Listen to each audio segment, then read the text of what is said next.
I'm Anil Kumar. Welcome to my series on absolute functions. Now, solving equations with absolute functions on both the sides sometimes becomes very tricky. Here is a simple example. We need to solve absolute value of x plus 2 equals to absolute value of 2x plus 1. It is relatively a simple question, but we can understand the method which we should follow to answer similar questions. Perfect. Now, how do we define absolute function? Let's talk from there and then we'll get into the solution. So if I have absolute value of x, it really means that it could be written as minus x if x is less than 0 and is equal to plus x if x is greater than equal to 0. Now that really means that the function which we are given here and on the right side will have two different types of function on each side. We'll end up with 2 and 2, 4 different combinations to solve for. Now that is the complexity, right? So definitely that is not the right way of doing it. What else we could do? Another important thing about the absolute functions is that absolute value of x square is basically equal to x square. Now these two are exactly same. So when you have to solve equations, what should you do? You should actually square both sides and then solve. So that is the best way to solve, correct? Best method. So we are going to use this method to illustrate. Well, there's one more method definitely which you could do with such simple questions, and that is to graph. Right? So you can also graph and then solve. Now graphing, let's start with graphing since I've talked about it. This is like translation to the left, so I'll make my scale more to the right side. Okay, so that becomes, I always, as you know, sketch a rough graph, but it gives a meaningful result. So when I say x plus 2, it basically means it moves 2 units to left, right? So this is at 2. It moves 2 units to the left.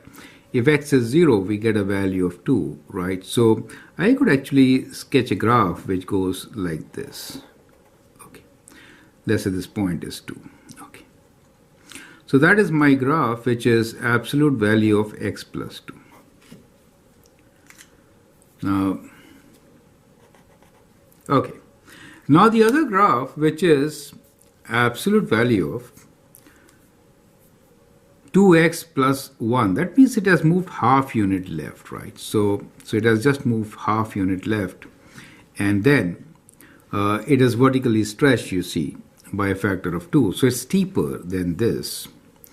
Now if I put 0 here, I get what? I get 1 as my answer. So it goes from 1. So I could actually graph it kind of like this, right? So and then on this side, it will definitely intersect somewhere, right, which I'm not very sure of, but okay. So it intersects here itself. So we see that there are two sure solutions here, right? This is half for us, and this value here is 1, correct?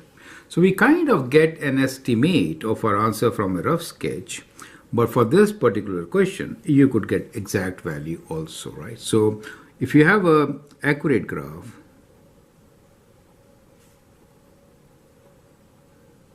then you could get exact value in this case, right? In this case, not otherwise, right? Otherwise, always an estimate when we do with graph. Well, that could give you another solution, correct? Okay. Now let's follow our method which we are just talking about, and which is clearly the standard method or the method which should be employed, right? So we'll square both sides and then find the solution. Is that clear? So what do we get? X plus 2 on the left side will square this, and on the right side we'll square 2x plus 1. Clear? They should be equal if their absolute values are equal, correct? So that gives you x square plus 2ab means 4x plus 4 equals to 4x squared. Now sometimes students may just write 2x squared, which is wrong, you know. 2ab gives 4x plus 1 square is just 1, right? Okay. Let's bring all the terms together. Now we like to keep this positive, so I'll write 0 here. So we have 4x squared minus x squared. Let me write terms which are similar together. 4x minus 4x, and we have 1 minus 4. So 0 equals to 3x squared, and this one is 0, and here we get what? Minus 3. So that means, basically, we'll take this 3 on this side. This is much simpler than what I thought. Okay, great. So now we can divide by 3. So we get 1 equals to x squared, and we get x equals to plus minus square root of 1. So we get the value of x as equal to plus minus 1. Correct?